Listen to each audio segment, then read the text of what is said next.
ഞാൻ എന്തുകൊണ്ട് ദൈവത്തിൽ നിന്നുള്ള വിശ്വാസം മാറിയതെന്ന് പറഞ്ഞാൽ, കാര്യം 4 വയസ്സുള്ള കുട്ടിയെ ഒരാള് ബലാത്സംഗം ചെയ്ത് കൊല്ലുന്നു. ഈ 4 വയസ്സുള്ള കുട്ടിയെ ബലാത്സംഗം ചെയ്ത് ഒരാള് കൊല്ലുമ്പോൾ, അല്ലെങ്കിൽ അയാള് ചെയ്യുമ്പോൾ, എന്താ ഇപ്പം ഒരു ദൈവത്തിന് പ്രത്യക്ഷപ്പെടേണ്ടത് അവിടെ? എന്താ ഒരു ദൈവം പ്രത്യക്ഷപ്പെടാത്ത അവിടെ?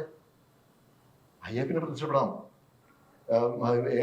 ഏത് മതത്തിൽ, ജീസസിനോ അള്ളാഹുവിനോ. അപ്പൊ ഞാൻ ദൈവത്തിൽ നിന്ന് മാറി. അപ്പൊ നമ്മൾ ഉദ്ദേശിക്കുന്നതല്ല ഈ ലോകം. നമ്മൾ പ്രഡിക്റ്റ് ചെയ്യാത്ത കുറെ കാര്യങ്ങൾ ലോകത്ത് നടക്കുന്നുണ്ട്. ഇതെന്താണ് യൂണിവേഴ്സ് അതൊന്നും അറിയാത്തതുകൊണ്ട് ഞാനൊന്ന് കുറെ ആളെ വിശ്വാസത്തിൽ നിന്ന് മാറി. പിന്നെ എൻ്റെ ലൈഫിൽ എനിക്കൊരു അപകടം വയ്യാതെ വന്നപ്പോഴത്തേക്ക് ഞാനപ്പം ദൈവമേ, അല്ലെങ്കിൽ പഠിച്ചോനെ, എനിക്ക് ആയുസ് തിരിച്ചു തരണേ. തിരിച്ചു തന്നാൽ ഞാൻ ഈ ലോകത്തിന് വേണ്ടി കുറെ നല്ല കാര്യങ്ങൾ ചെയ്യാം. അതിന് തിരിച്ചു കിട്ടിയ 2ാം ജന്മമാണ് എൻ്റെ. ഇതിൽ നിന്ന് ഞാൻ വന്നിട്ടാണ് ഞാൻ ദൈവത്തിൽ തുടങ്ങിയതും ദൈവത്തിന് പ്രാർത്ഥിക്കാൻ തുടങ്ങിയതും.